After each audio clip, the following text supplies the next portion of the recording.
നമസ്തേ കേരളത്തിൽ അതിഥി.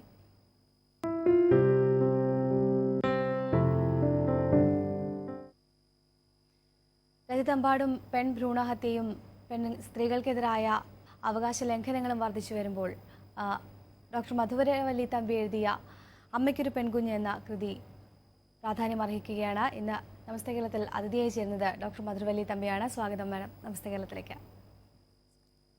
ഒരു വനിതാ ദിനം കൂടി കടന്നു പോകുന്നു. അപ്പോഴും ആശങ്ക ബാക്കി നിൽക്കുകയാണ് സമൂഹത്തിൽ സ്ത്രീകൾ സുരക്ഷിതരല്ല എന്ന കാര്യത്തിൽ. അപ്പോഴാണ് താങ്കളുടെ ഈ കൃതി പ്രസക്തമാവുന്നത്. എന്താണ് ഈ ഒരു തീമിലേക്ക് നയിച്ചത്? എൻ്റെ അനുഭവത്തിലും എൻ്റെ ചുറ്റുപാടുമുള്ള കാഴ്ചകളിലും എനിക്ക് കാണാൻ സാധിക്കുന്നതും അനുഭവിക്കാൻ സാധിക്കുന്നതുമായ വേദനാകരമായ പല കാര്യങ്ങളും ഞാൻ ഉൾക്കൊണ്ട് ലത എന്ന ഒരു സാധാരണയായ ഒരു കഥാപാത്രത്തെ ഞാൻ സൃഷ്ടിച്ചു. ആ കഥാപാത്രം അവരുടെ വിഷമങ്ങൾ, സാമൂഹ്യ വിഷമങ്ങളും മാനസിക വിഷമങ്ങളും അവർ ഓരോന്നായി നിരത്തി വയ്ക്കുമ്പോൾ അതിനെ എങ്ങനെ പ്രതികരിക്കാം എന്നുകൂടി അവർ ശ്രമിക്കുന്നു. ആ ശ്രമത്തിൽ പല വർഷങ്ങൾ കഴിഞ്ഞു പോകുമ്പോൾ അവരും പ്രായമായി, എന്നിട്ടും അവർക്ക് വിജയകരമായ ഒരു അന്ത്യം, ഇതിന് വിജയകരമായ ഒരു ശാശ്വത പരിഹാരം ചെയ്യാൻ സാധിച്ചില്ല. ആ ഒരു വിഷമഘട്ടത്തിലാണ് ഈ കഥ അവസാനിക്കുന്നത്. എന്നിട്ടും അവർ വിഷമിക്കാതിരിക്കുന്നതിന് അവർക്കൊരു ഉൾക്കാഴ്ച കിട്ടുന്നുണ്ട്. എന്നെപ്പോലെ പല ലതകളും ഉണ്ടായി എൻ്റെ ഈ ദൗത്യം വളരെ കാര്യമായിട്ട് ഇതിനെ നല്ല വിധത്തിൽ കൊണ്ടുപോവുകയും ഒരു ദിവസം ഒരു നാൾ ഈ സ്ത്രീകൾക്ക് എല്ലാ വിഷമങ്ങളിൽ നിന്ന് മോചനം ഉണ്ടാകുമെന്നുള്ള ഒരു ഉൾക്കാഴ്ചയോടുകൂടിയാണ് ഈ കഥ അവസാനിക്കുന്നത്. സ്ത്രീകളുടെ പ്രശ്നങ്ങൾ അത്രയേറെ ഗൗരവമുള്ളതും അത് സമൂഹത്തെ മനസ്സിലാക്കേണ്ടതും സ്ത്രീകൾ തന്നെ മുന്നിട്ടിറങ്ങിയാണ് എന്ന ഒരു മെസ്സേജാണെന്ന് തോന്നുന്നു ഈ പുസ്തകം നൽകുന്നത്. അതുതന്നെയല്ലേ ഗ്രന്ഥകാരി ഉദ്ദേശിച്ചത്? തീർച്ചയായും. മാത്രമല്ല, ഈ ദൈനംദിന മീഡിയയിൽ കൂടെ തന്നെ, ദൃശ്യ വാർത്ത മീഡിയകളിൽ കൂടി തന്നെ നമ്മൾ എന്തെല്ലാമാണ് വായിക്കുന്നത്. വായിച്ചു കഴിയുമ്പോൾ സ്ത്രീകൾ മാത്രമല്ല പുരുഷന്മാരും വേദനിക്കുന്നു. എന്തെല്ലാം വിധത്തിലുള്ള നമുക്ക് സഹിക്കാമയ്യ ഭ്രൂണഹത്യ തൊട്ട് തുടങ്ങി 1 വയസ്സ് 2 വയസ്സായ കുഞ്ഞുങ്ങൾ തൊട്ട് വൃദ്ധയായ 80, 70, 90 വയസ്സായ സ്ത്രീകൾ കൂടെ ഇപ്പോൾ സുരക്ഷിതരല്ല. അതെന്തുകൊണ്ട്? അവർക്ക് നിയമത്തിൻ്റെ പേരിൽ അവർക്ക് സുരക്ഷിതത്വം ഗവൺമെൻറ് കൊടുക്കണം. ഗവൺമെൻറ് ആ വിധത്തിലൊരു ഉറപ്പ് നൽകിയാൽ തീർച്ചയായും ഇത് ഏറെക്കുറെ നമുക്ക് കൺട്രോൾ ചെയ്യാൻ സാധിക്കുമെന്നുള്ളതിന് ഉദാഹരണമാണ് ഗൾഫ് രാജ്യങ്ങൾ. ഗൾഫ് രാജ്യങ്ങളിൽ ഞാൻ പല പേഷ്യൻസിനും വരുമ്പോൾ പറയാറുണ്ട്, അവർ മാഡം അവിടെ യാതൊരു പ്രശ്നവുമില്ല, രാത്രികാലങ്ങളിലും പകലും നമുക്ക് ആഭരണങ്ങളും ഇട്ട് നമുക്ക് സ്വതന്ത്രമായി പോകാം. കാരണം അവിടുത്തെ ശിക്ഷ അങ്ങനത്തതാണ്. ഇവിടെ എല്ലാവരും കുറ്റകൃത്യങ്ങൾ ചെയ്തിട്ട് അവർ രക്ഷപ്പെടുകയാണ്. അവിടെ അങ്ങനല്ല. അതുപോലെ നമുക്ക് നല്ല ഒരു നിയമം കൊണ്ടുവരണം. നിയമം കൊണ്ടുവരാതെ ഇതിലൊരു ശാശ്വത പരിഹാരം കിട്ടാൻ സാധ്യതയില്ല. എനിക്ക് തോന്നുന്നു 2011 ഫസ്റ്റ് എഡിഷൻ പുറത്തിറങ്ങിയതെന്ന് തോന്നുന്നു.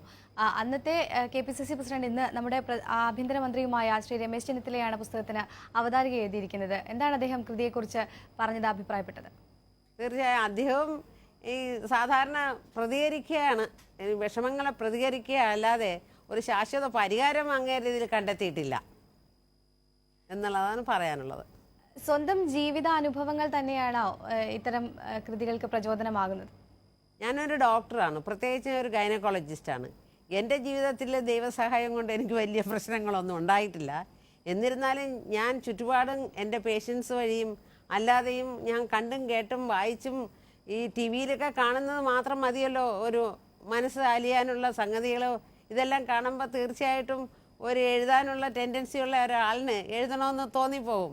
ഇത് എഴുതുന്നത്, എൻ്റെ ഈ എഴുത്തിൻ്റെ ഉദ്ദേശം ഇത് എന്നാൽ ആകുന്നത് എന്തെങ്കിലും ഒന്ന് ചെയ്യാൻ സാധിക്കുമോ ഈ സമൂഹത്തിനെന്നുള്ളത് മാത്രമാണ്. ഇതിനോട് കൂട്ടിച്ചേർത്ത് ചോദിക്കാൻ ഒരു ചോദ്യമുള്ളത്, അമ്മയ്ക്കൊരു പെൺകുഞ്ഞിലെ ഓരോ കഥാപാത്രവും ലതയാണെങ്കിലും സിന്ധുവാണെങ്കിലും ആൻസി ആണെങ്കിലും ഒക്കെ നമുക്ക് ചുറ്റും കാണുന്ന അല്ലെങ്കിൽ നമുക്ക് പരിചയമുള്ള വ്യക്തികളായി തോന്നുന്നു. അത്തരത്തിൽ അവർ വെറും സൃഷ്ടിക്കപ്പെട്ട കഥാപാത്രങ്ങളാണോ അല്ലെങ്കിൽ ഡോക്ടറുടെ ജീവിതവുമായി അടുത്ത് ബന്ധമുള്ള ആളുകളാണോ ഇവരൊക്കെ? ഏറെക്കുറെ എല്ലാം പേര് മാറ്റിയിട്ടുണ്ടെന്നേ ഉള്ളൂ. ഇതെല്ലാം അനുഭവങ്ങളുടെ കൂട്ടത്തിലാണ്.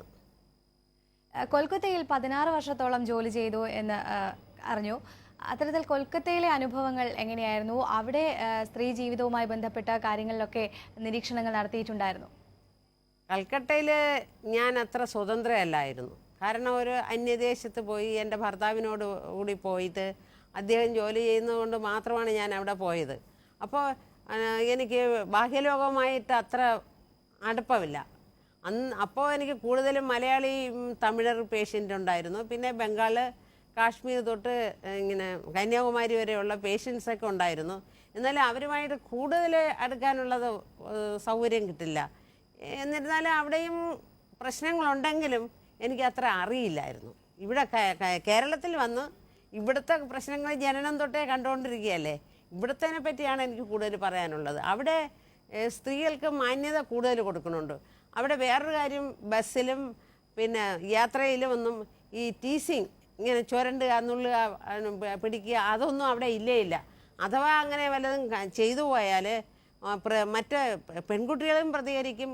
അത് മാത്രമല്ല, ആൺകുട്ടികൾ അതിനേക്കാളും കണ്ടു നിൽക്കുന്ന ആൺകുട്ടികൾ ശരിയാക്കി കളയും. അതുകൊണ്ട് അവിടെ ആ പ്രശ്നമില്ല. പുസ്തകത്തിന്റെ അവസാന ഭാഗങ്ങളിലേക്ക് എത്തുമ്പോൾ സ്ത്രീകൾ നേരിടുന്ന പ്രശ്നങ്ങൾക്ക് ഒരു കാരണം ആരായുന്നുണ്ട് ലതയുടെ ചിന്തയുടെ രൂപത്തിൽ. അത്തരത്തിലൊരു എഴുത്തുകാരി എന്ന നിലയിൽ താങ്കൾക്ക് എന്ത് തോന്നുന്നു? എങ്ങനെയാണ് സ്ത്രീകൾക്ക് ഇത്തരം പ്രശ്നങ്ങൾ ഉണ്ടാവുന്നത്? അതിനു പിന്നിലെ കാരണങ്ങൾ എന്താണ്? ഇതൊക്കെ ചിന്തിച്ചിട്ടുണ്ടോ? തീർച്ചയായും. ഞാൻ ഈ പുസ്തക പ്രകാശന സമയത്ത് തന്നെ ഈ പുസ്തക ചർച്ചയിൽ എന്നോട് ആ ചർച്ചാവേളയിൽ ചോദിച്ച ഒരു ചോദ്യം, ലതയുടെ അമ്മയും ലഹളക്കാരിയാണ്, ബഹളക്കാരിയാണ്, ലതയുടെ അമ്മായിയും ലഹളക്കാരിയും ബഹളക്കാരിയും ഒക്കെയാണ്. അപ്പോൾ എല്ലാ സ്ത്രീകളും ഇങ്ങനെ ലഹളക്കാരും ബഹളക്കാരികളും ആണോ, എന്താ ഡോക്ടറെ എന്ന് ചോദിച്ചു. അപ്പോൾ എനിക്ക് ആൻസർ പറയാനുണ്ടായിരുന്നു.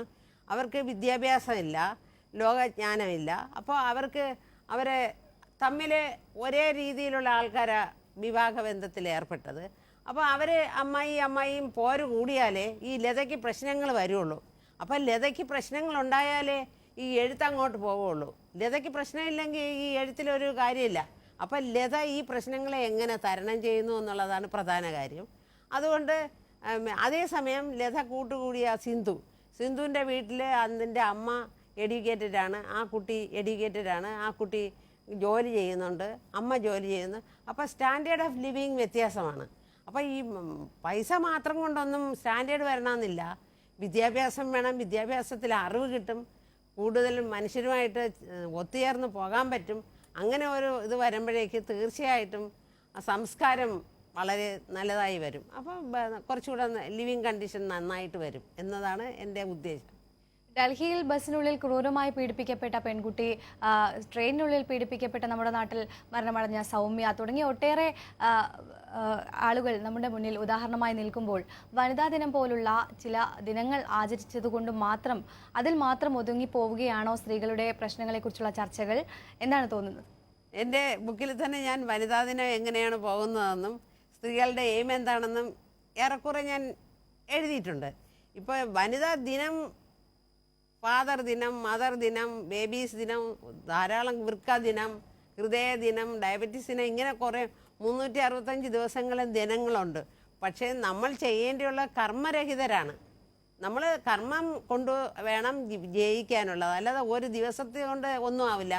ചില വനിതകൾ കൂടി ഒരു നല്ല പാർട്ടിയൊക്കെ നടത്തി എന്തെങ്കിലും ഒരു റെസൊല്യൂഷൻ പാസ്സാക്കുകയല്ലാതെ ഈ പറഞ്ഞ ഡൽഹിയിലെ കേസും മറ്റേ സൗമ്യയുടെ കേസും ഒക്കെ ഇന്നസെൻ്റ് പിള്ളേരാണ് പീഡിക്കപ്പെട്ടത്.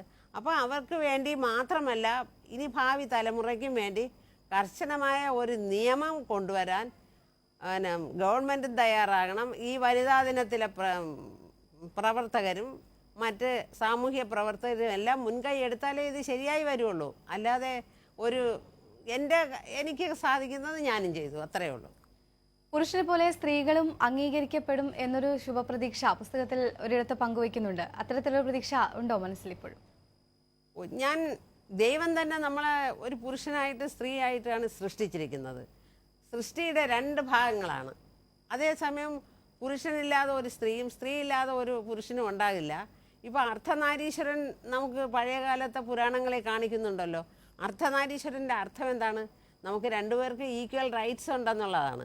പക്ഷേ ഒരാളിനെ അടിമയാക്കാൻ സാധിക്കരുത്. അതേസമയം സ്ത്രീ എപ്പോഴും ബോധവതിയായിരിക്കണം, ഞാനൊരു സ്ത്രീയാണ്, സ്ത്രീക്ക് മാത്രമേ പ്രസവിക്കാൻ പറ്റുള്ളൂ, പിന്നെ ഗർഭം പേറാൻ പറ്റത്തുള്ളൂ, മുല കൊടുക്കാൻ പറ്റുള്ളൂ, കുട്ടികളെ വളർത്തിയെടുക്കാൻ പറ്റുള്ളൂ.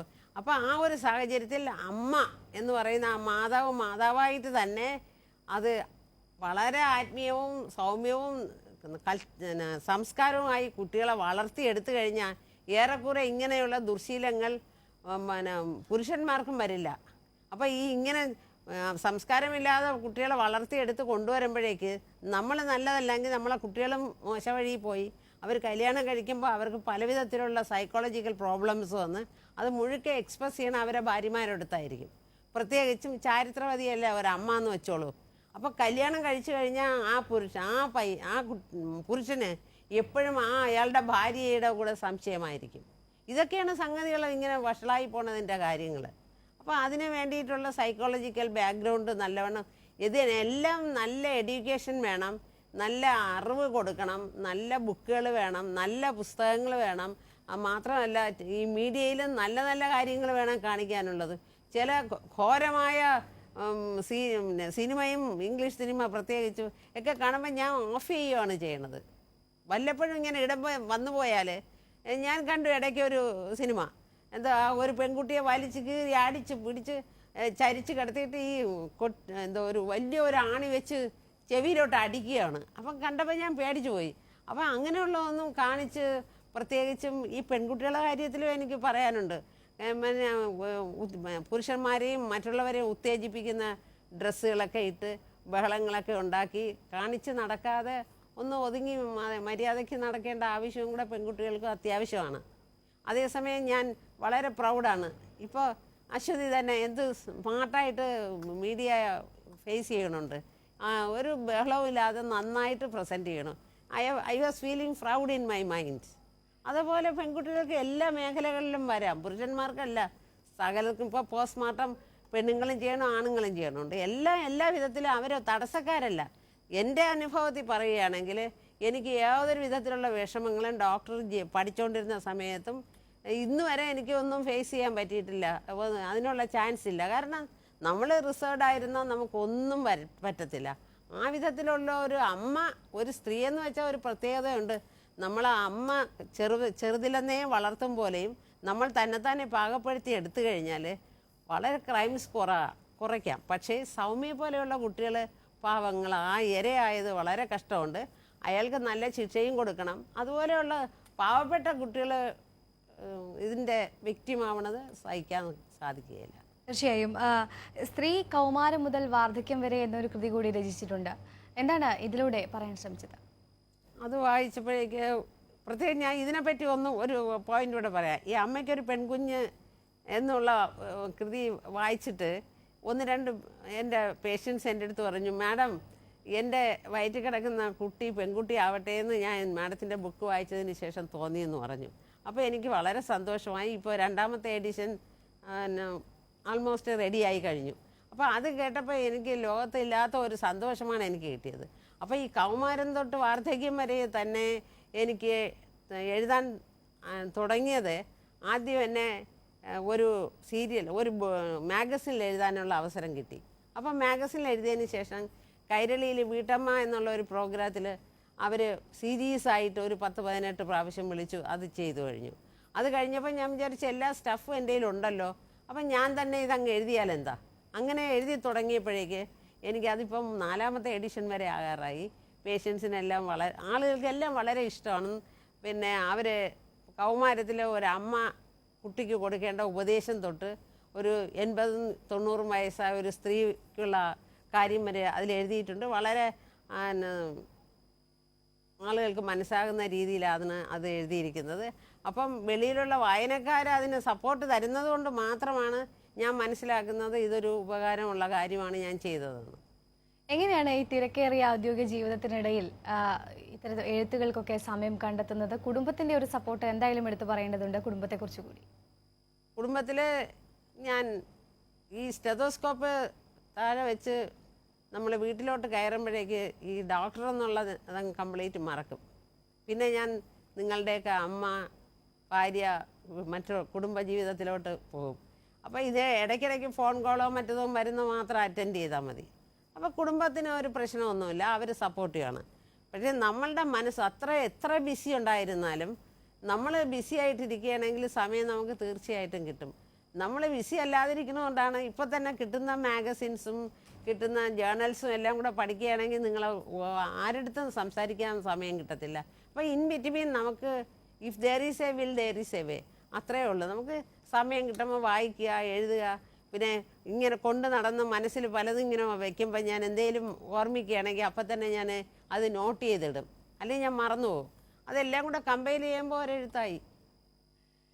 എന്തായാലും ശ്രീ രമേശ് ചെന്നിത്തല അവതാരികയിൽ എഴുതിയതുപോലെ തന്നെ ഈ ഗ്രന്ഥം ചിലരുടെയെങ്കിലും മനസ്സിൽ പരിവർത്തനം സൃഷ്ടിക്കാൻ കാരണമായി തീരട്ടെ എന്ന് ആശംസിക്കുകയാണ്.